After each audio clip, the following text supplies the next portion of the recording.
ঘরে শান্তি ফেরার 4টি মন্ত্র। দামি আসবাবপত্র বা রাজকীয় সাজসজ্জা কোনোটাই ঘরে শান্তি এনে দিতে পারে না। শান্তি আসে ছোট ছোট কিছু অভ্যেসে। প্রথমত, অগোছালো ঘর মনের ওপর চাপ তৈরি করে। তাই প্রতিদিন নিয়ম করে চারপাশ কিছুটা গুছিয়ে রাখুন। পরিচ্ছন্নতা মানেই অর্ধেক প্রশান্তি। দ্বিতীয়ত, ঘরে পর্যাপ্ত আলো বাতাস ঢুকতে দিন। জানলা খুলে দিন, কিছু সবুজ গাছ রাখুন। প্রকৃতির ছোঁয়া মনকে সতেজ রাখে। তৃতীয়ত, কথার মাধুর্য।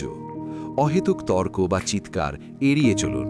মনে রাখবেন, নরম সুর আর একটুখানি হাসি একটা সাধারণ ঘরকেও স্বর্গে রূপান্তর করতে পারে। সব শেষে, দিন শেষে সৃষ্টিকর্তার প্রতি কৃতজ্ঞতা প্রকাশ করুন। মনের ভেতর যখন সন্তুষ্টি থাকে, তখনই ঘরে আসল শান্তি ফিরে আসে।